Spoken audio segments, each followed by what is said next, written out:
एक बहुत बड़े गणितज्ञ हुए हेरो 9 बार फेल हुए स्कूल में। कितनी बार? ऐसा कोई महात्मा बैठा जो 9 बार फेल हुआ हो? 9 बार फेल हुए। पिता ने कहा ये पढ़ाई बंद कर, तेरे बस की नहीं है, तू नहीं हो सकता पास। 9 बार फेल। चल पशु चरा, उठा डंडा, गाय चरा, भैंस चरा, तू पास नहीं हो सकता, तेरे भाग्य में पास होना लिखा ही नहीं है। उसने कहा यार लगता तो ऐसा ही है कि अब मैं पास नहीं हो सकता। 9 बार फेल हुआ क्लास में। एक दिन बैठा था अपने घर में, एक चींटी को देख रहा है। चींटी चढ़ रही है, गिर रही है, चढ़ रही है, गिर रही है, फिर चढ़ती है, फिर गिरती है, फिर चढ़ती है, फिर गिरती है। हीरो ने कहा यार ये गिनू तो कितनी बार चढ़ रही है। उस दिन वो चींटी 99 बार चढ़ी और गिरी, 100वीं बार ऊपर चढ़ी। उसने कहा मिल गया। पिता से कहा मैं स्कूल जाऊंगा, मैं पढ़ूंगा। बोले पागल है क्या, 9 बार फेल हुआ है? बोले 9 बार हुआ हूं ना, अभी 90 बार बाकी है। बोले क्या मतलब? बोले वो चींटी 100वीं बार ऊपर चढ़ी है, मैं तो अभी 9 बार फेल हुआ हूं, 90 बार। बाप ने कहा पागल 90 बार में 90 साल लग जाएंगी, तू मर जाएगा, जो चींटी की बराबरी। अरे बोले कुछ भी हो जाए, अभी तो 90 बार मुझे पास होना। एक बात लग जाए आदमी को तो जिंदगी बदल जाया करती है, एक बात में जीवन के सूत्र मिल जाते हैं। बोले 90 बार तभी और पढ़ना है मुझे। बहुत जिद की पिता से, पढ़े लिखे, मालूम है 10वीं बार में वो बच्चा पास हो गया और वो सबसे बड़ा गणितज्ञ बन करके खड़ा हो गया। उसकी किताबें मैथमेटिक्स में चला करती हैं, ध्यान रखिए। इतना महान गणितज्ञ बना, उसके जैसा गणित के सवाल हल करने वाला दुनिया में दिखा। आदमी थक जाता है, आदमी हार जाता है, आदमी अपनी सोच से हार जाता है। एक बात बताइए, 2 पहलवान लड़ रहे हैं, दोनों की शक्ति बराबर है, दोनों के दांव पेंच एक से हैं, कुश्ती लड़ रहे हैं, दोनों के एक से दांव पेंच, एक ही गुरु, एक सी ताकत, एक हारता है एक जीतता है। बताओ भाई कौन हारेगा कौन जीतेगा? बोलिए, आपसे मेरा निवेदन है। दोनों लड़ रहे हैं, एक सी ताकत है, एक से दांव पेंच है, कुश्ती लड़ रहे हैं। एक से वजन और एक सी ताकत वाले होने के बाद भी एक तो हारेगा ना, एक जीतेगा। कौन हारेगा?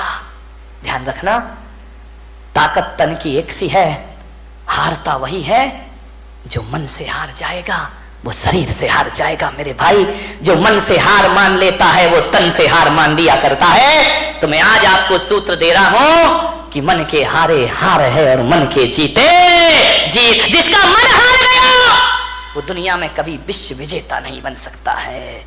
सम्राट सिकंदर अंतिम सांस तक विश्व विजेता के सपने देखते रहा। मान्यवर, सपने देखिए, देखना चाहिए। बिना सपनों की जिंदगी कभी आगे नहीं बढ़ा करती है। हौसलों के साथ जिंदगी को जियो मेरे भाई। विपत्तियां आएंगी जीवन में, विपत्तियां जो होती हैं वो पार्ट ऑफ लाइफ है आदमी के जीवन में, जीवन का एक हिस्सा है। विपत्तियां पार्ट ऑफ लाइफ है और विपत्तियों में अपने आप को संभालना आर्ट ऑफ लाइफ हुआ करती है मेरे भाई। सबसे बड़ी कला हुआ करती है मुसीबतों में अपने को संभाल के रखना, बहुत बड़ी कला हुआ करती। आर्ट ऑफ लाइफ बनाओ, पार्ट ऑफ लाइफ को ध्यान रखिए। जीवन की एक कला है जिंदगी, मौत से मत घबराइए। मान्यवर, जिंदगी जीने के लिए मिली है, इसे आत्महत्या की भट्टी में मत झोंकिए। पूरी जिंदा दिली के साथ जिंदगी को जीने का प्रयास करिए। जियो, बहुत आनंद है इस जिंदगी में। बच्चों पर इतने पढ़ाई का प्रेशर मत डालो। बच्चों की कामयाबी देखना है या काबिलियत देखना है? मान्यवर, ध्यान रखना, आप कामयाबी के पीछे दौड़ते हैं, काबिलियत का ध्यान नहीं रखते हैं। बच्चों को कामयाब भले ना बनाओ, लेकिन बच्चों को काबिल जरूर बनाइए। ध्यान रखिए, कोई जरूरी नहीं है इतना प्रेशर मत डालो कि तुम्हारे बच्चे आत्महत्या करने को तैयार हो जाएं। अपने विचार उन पर मत लादिए, उनके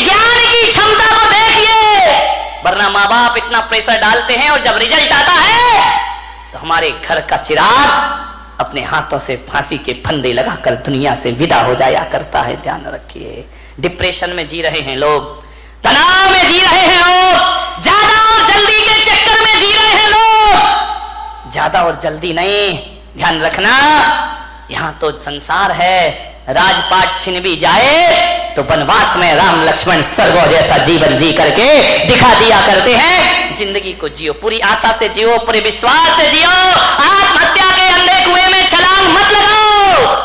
यदि आज ऐसे विचार, महिलाओं से मेरा निवेदन, पुरुषों से मेरा निवेदन है बड़ी विनम्रता के साथ, जब अपने उपलब्धियों पर अकड़ हो तो अपने ऊपर वालों को देखना।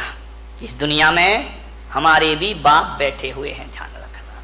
हमने क्या कमाया है, टाटा बिरला वालों को देखना, उनके आगे अपनी कोई औकात भी नहीं है, उनके चौकीदार की हैसियत नहीं है अपनी। रिलायंस बंधु इतना कमाया है उनने। जब अकड़ पैदा हो तो ऊंचे वालों को देखना, और जब निराशा पैदा हो तो अपने से नीचे वाले को देखना। जिंदगी तुम्हारी आनंद में परिवर्तित हो जाएगी। मेरे पास इतना है, ईश्वर ने इतना दिया है। ऐसे भी लोग हैं जिनके पास 4 छत, 4 दीवार और 1 छत भी मौजूद नहीं है। ध्यान रखिए, मान्यवर सोचना है। भौतिक असफलताएं और भौतिक सफलताएं, जब भौतिक सफलताएं आदमी को जीवन दे नहीं सकती हैं तो भौतिक असफलताओं को जीवन लेने का कोई अधिकार भी नहीं हुआ करता है। मान्यवर, जीवन को जियो, पूरी जिंदा दिली के साथ जियो, हर हाल में जियो। जैसा भी जीवन आए, ध्यान रखना। माता पिता डांट दे बच्चों को, गुस्सा कर दे, तो ये मत सोचना कि मेरे बाप ने मुझे डांट दिया, मेरी मां ने मुझे डांट दिया। बच्चों से मेरा निवेदन है, सासू डांट दे तो बहू आवेश में ना आ जाए। वो इतना सा सोच ले, एक विचार बना ले कि यार माँ बाप नहीं डांटेंगे तो हमें कौन डांटेगा। ये डांटने का हक तो हमने दुनिया में माँ बाप को दे रखा है। अरे बड़े बुजुर्ग नहीं डांटेंगे तो हमें कौन डांटेगा। इतना सोच लो, बड़ी तसल्ली मिलेगी। हमारे ऊपर अनुशासन कौन रखेगा, फिर वो नहीं डांटेंगे तो कौन डांटेगा।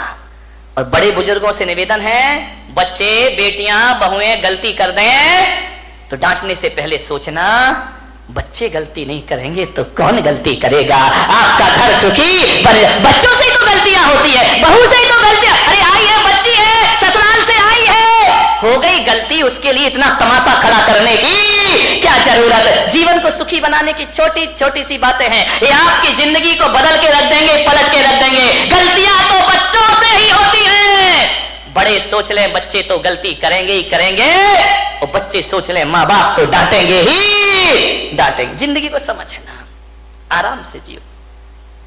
जिंदगी जीना एक कला है मेरे भाई, इस कला को थोड़ा सा सीखिए। ये जिंदगी बोझ भी होती है और जिंदगी वरदान भी हुआ करती है मेरे भाई। कांटों पे नजर होगी तो दुनिया में कांटे ही कांटे हैं, फूलों पे नजर होगी तो दुनिया में फूल ही फूल हुआ करते हैं। मान्यवर, निवेदन है आपसे, पूरी जिंदगी को हौसले से जीने का प्रयास, हर हाल में जियो। एक साधु थे, अपनी बात समाप्त करता हूं। कुटिया में बैठे हुए थे और अचानक कोई एक गाय लेकर आया कि संत जी गौदान देता हूं, आज से गाय आपके आश्रम में रहेगी। संत ने कहा मजा आ गया, ये गाय मेरे आश्रम में रहेगी। बोले चेले चपाटी थे, बड़े खुश हुए, गाय आ गई, गाय आ गई, कल से दूध पिएंगे, दही बनेगा, छाछ मिलेगा, मावा मिलेगा। बहुत खुश हुए। संत ने गाय की बड़ी सेवा की, बड़े अच्छे से रखा, घास खिलाई, पानी पिलाया, बड़ी मस्ती संत की। 3 दिन बाद पता चला कोई गाय उठा के ले गया। संत ने कहा मजा आ गया। अरे चेलों ने कहा बाबा जी पागल हो गए क्या, गाय आई थी तब तो मजा आया था, ये चली गई तो अब गाय का। अरे बोले बड़ा मजा आ गया, बड़ी जिंदगी आनंदमय हो गई। अरे बोले संत जी पागल, दिमाग खराब हुआ। अरे बेटा नाचो, गाय गई, गाय गई।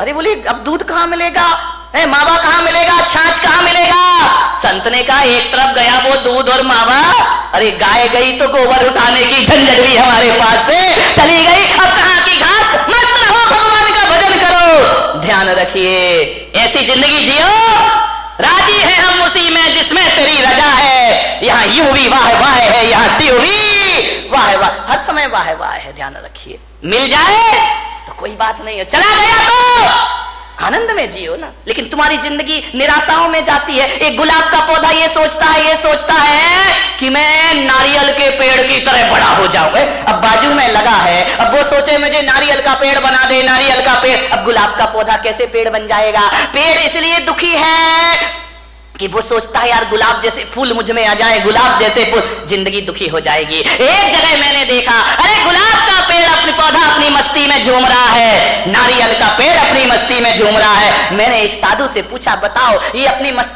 मस्ती में क्यों है, ये इतने आनंदित क्यों है? बोले इसलिए आनंदित है कि नारियल का पेड़ कभी नहीं सोचता कि मुझ में फूल लग जाए, और गुलाब कभी नहीं सोचता कि मैं इतना ऊंचा हो जाऊं। इसकी अपनी मस्ती होती है और उसकी अपनी मस्ती में रहो। अरे मेरे भाई, पूनम की रात का जो सौंदर्य है ना, कभी कभी अमावस भी बड़ी सुंदर लगा करती है मेरे भाई। यदि अमावस की रात ना होगी तो पूनम का सौंदर्य कौन जान पाएगा? यदि जीवन में दुख नहीं होंगे तो सुख का स्वाद। एक बात बता, यदि इस जिंदगी में सुख ही सुख होता, दुख नहीं होता, तो क्या करते आप बताइए? सबको सुख, सब सुखी सुख। अब कोई बोले ये छोटी उंगली, ये बड़ी उंगली, ये बीच की, अरे भाई क्या दिक्कत है? अब ये एक बात बताइए, यदि पांचों उंगली भगवान एक सी बना देता तो क्या करते आप? कल्पना करो, कभी सोचते हो ये पांचों उंगली एक सी हो जाती तो ना लिखने का आनंद ले पाते, ना खाने का आनंद ले पाते, सामान उठाते नहीं बनता। ध्यान रखना, हर उंगली का अपना अपना महत्व हुआ करता है। अंगूठा है और अनामिका है, तभी आप इससे कुछ लिख सकते हैं। ध्यान रखिए, ये बीच की उंगली है, ये ध्यान रखना, ये बीच की उंगली सबसे बड़ी हुआ करती है। ये उंगलियां भी इसके जैसी बड़ी होने का ख्वाब देख ले तो ये दुखी हो जाएंगे। ये अनामिका है, ये नहीं होगी तो सिंदूर कहां से लगाओगे और तिलक कहां से लगाओगे? बेचारा एक बार इन उंगलियों में झगड़ा हो गया। अंगूठा बोला मैं सबसे बड़ा, बोले क्या? बोले देखो मैं सब, बात तो देखो, ये अंगूठा है, दिखाई दे रहा ये अंगूठा, लेकिन ऐसा बदकिस्मत है कि अंगूठा ये है, अंगूठी ये पहनती है। ध्यान, इसके पास नहीं आती अंगूठी, इसके पास आती। ये चार अंगूठी पहनती है, अंगूठा अंगूठी दिखाते रह जाया करता है, उस पर आभूषण ही नहीं आते हैं। बोले मैं सबसे बड़ा। बोले क्यों? बोले मैं मोटा हूं, मेरे बिना चारों उंगलियों तुम लोग कुछ नहीं कर सकती हो, तुम्हारा कोई अस्तित्व नहीं है। तर्जनी ने कहा इसका मतलब मैं नहीं होंगी तो तुम दिखाओगे किसे? ये तो दूसरों पे उठती उंगली, अपने पे तो उठती नहीं है। बोले दूसरों पे उंगलियां उठाने की जरूरत पड़ेगी, मैं तैयार खड़ी हूं। बड़ी ने कहा मैं सबसे बड़ी हूं। अनामिका ने कहा चल काय की सबसे बड़ी है, मैं नहीं होंगी तो तेरा कोई अस्तित्व नहीं बचे। छोटी वाली चुपचाप खड़ी थी। बोली बहन तू भी कुछ बोल ले। बोले मैं काय को बोलूं, मैं तो सबसे बड़ी हूं। अरे बोली छुटकी ज्यादा बोल रही है, इतनी सी तो है तो कह रही सबसे बड़ी हूं। बोले तू क्या करती है? अंगूठा ने कहा मैं साइन करता हूं, अंगूठा लगाता हूं। तू क्या साइन करेगा? तर्जनी ने कहा मैं नहीं होंगी तो पेन कहां से पकड़ लेगा? तो बीच वाली ने बोली चले तेरे में ताकत तो मेरे से आया करती है। छिंगली ने कहा देखो छोटी वाली ने, मेरे पास कुछ नहीं है, मैं सबसे छोटी हूं, लेकिन मैं इतना जानती हूं, मैं सबसे बड़ी हूं, मैं सबसे बड़ी हूं। बोले छोटी हो के अपने को बड़ी क्यों कह रही है? बोले इसलिए कि जब जब भगवान को प्रणाम किया जाता है मैं सबसे आगे खड़ी रहती हूं और तुम सब मेरे पीछे खड़े। ध्यान रखिए, प्रणाम करोगे तो छोटी वाली, जो झुकना जानता, जो प्रणाम करता, वो सबसे बड़ा हुआ करता। किसी से क्षमा मांगो, देखो लड़ने में तो तर्जनी तुम तैयार रहती हो, लेकिन जब माफी मांगी जाती है तो मैं सबसे आगे खड़ी रहा कर। सबका आनंद है अपना अपना, सब उंगलियां एक सी हो जाएं तो जीने का मजा क्या बचेगा मेरे भाई? ये छोटे बड़े नहीं रहेंगे तो जिंदगी कैसे चलेगी? इस दुनिया में क्षत्रिय की भी जरूरत है, इस दुनिया में ब्राह्मण की भी जरूरत है, इस दुनिया में वैश्य की भी जरूरत है, और इस दुनिया में शूद्र की भी। शूद्र नहीं होंगे ना, 3 दिन हड़ताल करने जीना मुश्किल हो जाएगा मेरे भाई, ध्यान रखिए। सबका अपना महत्व है, अपने अपने में राजी हो जाओ। राजी है हम उसी में जिसमें तेरी रजा है, यहाँ त्यों भी वाह वाह है।